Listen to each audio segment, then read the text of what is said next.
All right, so now that we talked about market orders, we're going to talk about limit orders. Limit orders are simple. Don't get overwhelmed. I'll show you all about limit orders, okay?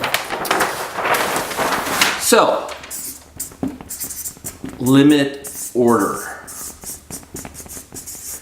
If you recall, we just talked about a market order, and a market order is an order that allows you to buy at the current price, assuming the market's open. If the price is good, you get filled at a good price. If the price is bad, you get filled at a bad price.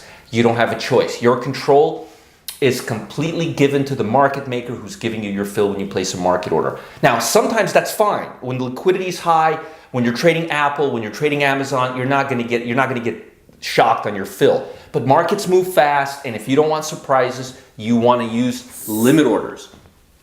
A limit order is when you buy below the current price.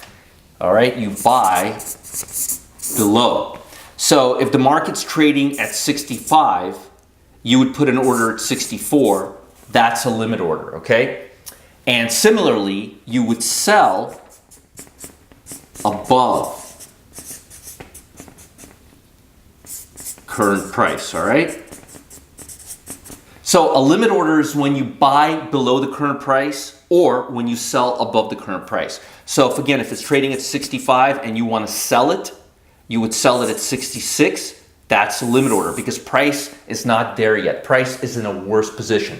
A limit order allows you to buy better than the current price or sell better than the current price. So buying better than the current price, if the current price is 65, a limit order would be 64. And if you want to sell better than the current price and the current price is 65, a limit order will hit you at 66.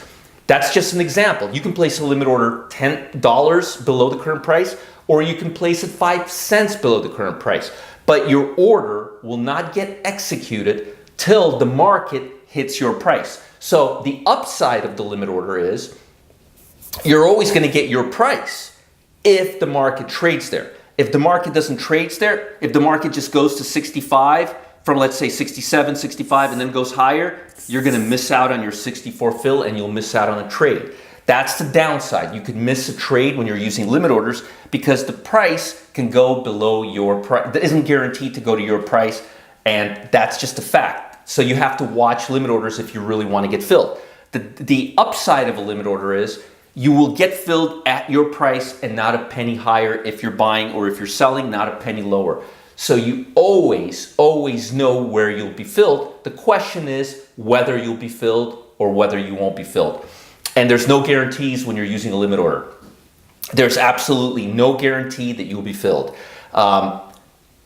With that said, I like limit orders for options and for very volatile markets because these markets move very quickly and or they have liquidity issues. So by putting in a limit order of slightly below your price, or working the order by slightly changing your limit order, you can get a much better price. But in all essence, a limit order is just a buy below the current price and a sell above the current price. So again, if the market's trading at 65 and you put an order at 64 or 64.50 or 64.75 or even 64.90, as long as it's below 65, that's a limit order. Same thing if you're selling. If the current price is 65 and you want to sell at 66 or higher, you would put in a limit order. If you want to put it limit order at 65.10, as long as it's above the current price, that's a limit order. So a limit order's upside is you will always get filled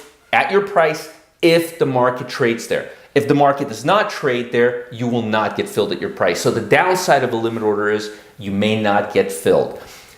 Market order is really good for liquid markets that are not moving. Limit orders are really good for markets that are very liquid or have liquidity, that are moving a lot or have liquidity issues. So if the market's not moving and there's no liquidity issue, you can place a market order. But if the market is moving or if there's a liquidity issue, you want to look at a limit order. And in the next video, we're going to talk about stop orders, both buying and selling, buy stops for protection and buy stops for exit and entry. And if you like these videos, if you're getting something out of it, please subscribe to our YouTube channel below.